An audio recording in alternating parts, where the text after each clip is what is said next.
The latest reports put Egypt's death toll at over 600, with more than 3,700 injured.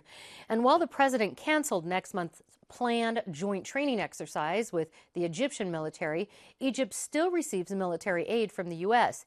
Here to help put this situation into context is Associate Professor Fareed Abdel Noor from the Political Science Department at San Diego State University. Welcome. Thank you. Now, Professor, it's a difficult concept for Westerners to see how the Egyptian military ousting Mohamed Morsi, Egyptian's first democratic elected president, is part of a democratic movement. What is your take on it? How can you spin that for us to understand? That is indeed a difficult one, and I think it's not self-evident that one should look at it as a democratic movement. But what I think is worth looking at is why there were millions of people on the streets demanding that the democratically elected president leave. So there was a movement in Egypt that collected signatures. It collected 22 million signatures to have him removed. So I think the question that's worth asking is why so many people are rejecting their own democratically elected choice. Could part of it be that they're new to democracy and they don't understand that you could just wait for 3 years and do it through a democratic voting process? I don't think that's a helpful way to think about it. Their understanding of democracy is quite rich. And they understand that democracy is not just elections. They understand that winning elections is only one aspect of the democratic ideal. They realize that winning elections is only one aspect, and that what's needed more is that people's equal rights and liberties be protected and that social justice be provided. These last two things have not been provided. And it wasn't in that first 2 years, but before... 1 year. It was 1 year. The 1 year, right, since he was elected. Can I just clarify one thing? Sure. Egypt did not have a constitution when Mohamed Morsi was elected. So when you talk about the outcome of an election when there is no constitution, it's a very different story from talking about elections within the framework of a constitution. Correct. Since Egypt had no constitution, the mandate for Mohamed Morsi was not the same one that he necessarily thought he had. A lot of people thought that they did not elect him so that he can realize the program of his party and his movement. But he understood, I think, and many of his supporters understood their victory as a victory for their ideology. Let's go with that, because, you know, the United States has the Bill of Rights in place to make sure that the majority couldn't overpower the minority.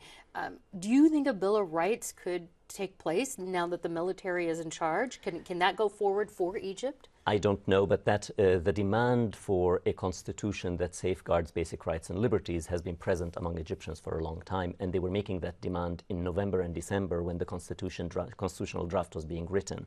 But that was rammed through the process in a very short period of time with the support of 60% of the people who voted, but only 30% turnout for a constitution. So imagine Egypt, from December until today, has been living under a constitution that has been supported by only 60% of 30% of the electorate. So the constitution itself did not have legitimacy. Now, that doesn't mean that it justifies the military intervention. It certainly does not justify the military taking over and kicking out the president. I'm just trying to explain how it comes about and why that so many millions of people would support the removal of a president who was elected to come to power. It's not for lack of understanding democracy. It's precisely because they understand it very well. Okay, let's talk about the U.S. involvement. You know, U.S. provides more than $1 billion in military aid. What message does that send to Americans and to the Egyptians on either side of this revolution, as you're calling it? The military aid that the United States provides to Egypt is part of a very long-standing relationship that's now 40 years old.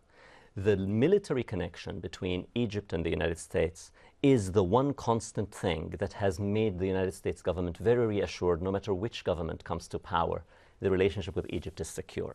So the military relationship with Egypt is secure and solid. It's very clear. And I think even if the $1.3 million were to disappear, which I don't think they will, I think we can be sure that that relationship is very solid. Let me ask you this last question here. We have many San Diegans here connected to Egypt, either through family, friends, or businesses. What is your advice to them right now as far as either trying to connect or travel to the region? I don't know how to give advice about how to whether to travel and connect. One thing I can say is that I feel I feel with them. and I feel with this sense that you see parts of your society back home being torn apart. And sometimes it's not easy to take sides in this conflict, because in a sense you can see right on both sides. You can certainly sympathize with the members of the Muslim Brotherhood who are being slaughtered today, but it doesn't mean that one does not understand the people who demonstrated originally against Morsi and against the Muslim Brotherhood on June 30th and after. Okay, Professor Fareed Abdel Noor, thank you so much. I want to let folks know we're going to have a whole lot more of this on our website and also on PBS NewsHour tonight. Thank you. Thank you.